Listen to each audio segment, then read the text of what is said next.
Oke guys, sekarang kita mau bahas sedikit tentang BPJS Kesehatan. Karena baru-baru ini Presiden sudah mensahkan kenaikan iuran. Dan sempat juga barusan kemarin saya nonton di Cokro TV tentang kebijakan yang cukup menimbulkan banyak polemik di masyarakat. Satu yang ingin kita sampaikan bahwa kita logikakan seperti ini. Ada 120 orang dengan membayar iuran di BPJS itu sekitar, anggaplah dia kelas maksimal 100.000, berarti dalam sebulan mendapatkan hampir 12 juta dari 120 orang itu.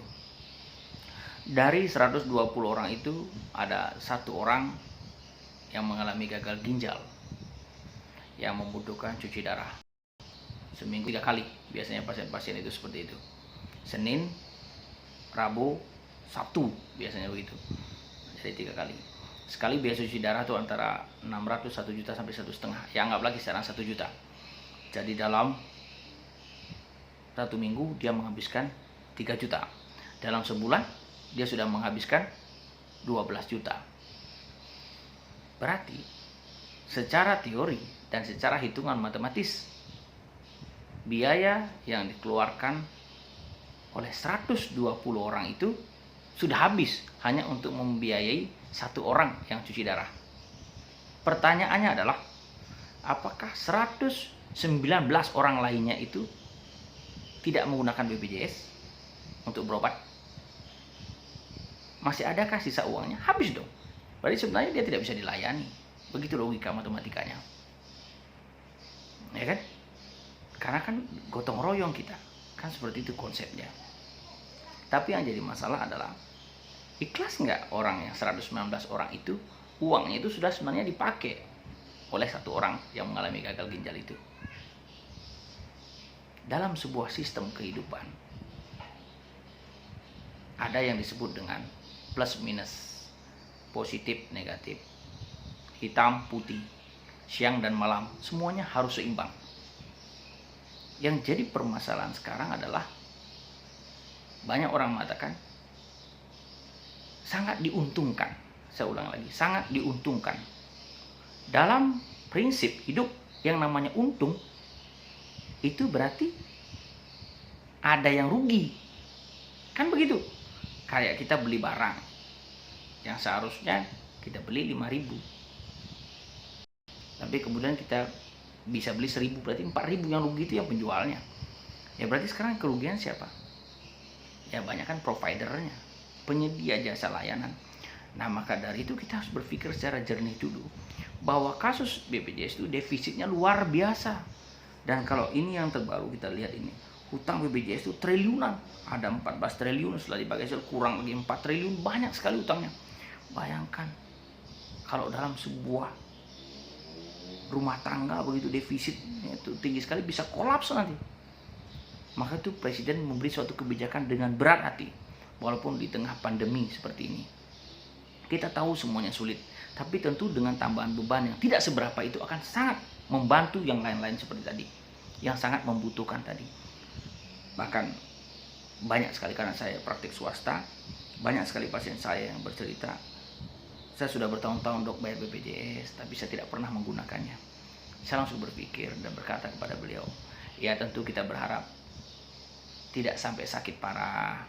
Kita harus tetap bersyukur bahwa kita masih diberikan kemampuan secara ekonomi untuk berobat secara pribadi. Sehingga harapan kita bahwa uang BPJS yang sudah kita bayarkan tersebut, apalagi dalam satu keluarga, karena saya tahu ada yang berapa PNS, ada pegawai negeri, ada perusahaan dan sebagainya, dia selalu berobat rutin. Jadi saya berpikir, mungkin itulah cara kita untuk memberikan bantuan bagi mereka yang jelas-jelas sangat membutuhkan lewat program BPJS itu. Ya semoga juga bantuan kita yang sudah real, yang sudah nyata, untuk memberikan kontribusi buat pemerintah yang telah mengatur sistem kesehatan itu, akan sangat terbantu. Ya kita ikhlaskan, saya bilang kepada pasien. Ya semoga itu menjadi amal bagi kita semua. Ya kan? Tapi tentu kita berpikir, seberapa banyak sih orang yang seperti itu, membayar rutin buat semua keluarganya, tapi tidak menggunakan. Saya yakin akan sedikit, apalagi di zaman sekarang kan begitu. Oleh sebab itu pemerintah tentu akan sudah sangat berpikir keras bagaimana membuat sebuah kebijakan sehingga kebijakan tersebut tidak terlalu memberatkan, kenaikannya kan nggak terlalu tinggi, tapi dampaknya luar biasa, akan memberikan stimulus atau dana yang cukup besar. Ya begitulah logika tadi. Maka itu saya berpikir banyak sekali soalnya orang-orang yang berbicara seperti itu, seolah menjelekkan pemerintahan, tapi tidak mengerti tentang konsep di dalamnya. Seharusnya kita selalu mendukung semua kebijakan pemerintah, karena di situ sudah ahli-ahli yang berbicara. Dan tentu kita tidak berkomentar yang negatif-negatif, karena komentar yang negatif itu jelas akan menunjukkan ketidakdewasaan kita dalam berkomunikasi, ketidakdewasaan kita dalam mencerna suatu masalah. Oke, ya semoga kebijakan yang dilakukan pemerintah itu akan berdampak baik ke depan. Bagaimana pelayanan kesehatan akan lebih baik, bagaimana hutang-hutang di rumah sakit itu bisa terbayarkan oleh BPJS. Kita tahu bahwa banyak sekali masalah kesehatan di era BPJS ini. Bayangkan seorang dokter, banyak sekali tenaga medis yang sampai demo, itu menandakan bahwa ada yang salah. Ya, rumah sakit mengeluh banyak hutang yang tertunggak.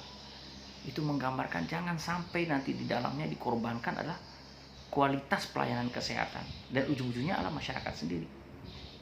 Dan satu hal yang harus kita perhatikan, jadilah jiwa petarung, bukan jiwa gratisan. Hidup kita harus semakin berubah, kita harus semakin berbenah diri. Apapun kebijakan yang diberikan oleh pemerintah itu tujuannya adalah untuk perbaikan. Oke.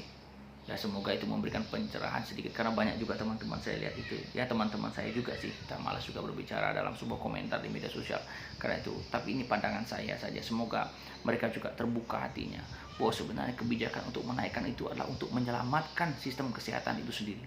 Apalagi di tengah pandemi ini, begitu banyak sekali dana-dana yang tersedot di bidang kesehatan. Semoga dengan adanya sedikit bantuan dari masyarakat, urun rembuk gotong royong itu akan membantu, paling tidak membayar hutang-hutang rumah sakit, menggaji semua karyawannya, dan sistem itu akan berjalan dengan baik. Hitam dan putih, siang malam, semua harus ada untung, ada rugi. Jadi jangan cuma untung saja, tapi semua ada yang dirugikan. Oke, semoga paham bagaimana sulitnya membuat sebuah kebijakan yang sangat kontroversial. Tapi Presiden Jokowi tetap melakukan itu. Dan semoga kita juga mengerti bahwa tujuannya itu adalah untuk mencegah kolaps. Tapi kan itu sudah dianggarkan oleh pemerintah. Tapi apakah anggaran itu cepat? Anggaran itu lama. Butuh proses, butuh sidang, di dewan segala macam, itu rumit. Sedangkan pelayanan ini sudah harus cepat. Dalam sebuah pemerintah kesehatan harus cepat. Harus cepat terlayani. Tidak boleh nunggu-nunggu ketok palu lagi. Uangnya di mana? Operasionalnya di mana? Semua harus cepat. Oleh sebab itu antisipasinya adalah bagaimana menaikkan iuran itu. Itu sudah dibahas berkali-kali oleh tenaga ahli. Saya lihat banyak sekali profesor harus dinaikkan karena rasio atau perhitungan matematisnya tidak masuk di akal dengan perhitungan sedemikian. Ya semoga itu memberikan sedikit informasi bagi kita. Terima kasih. Salam sehat semuanya.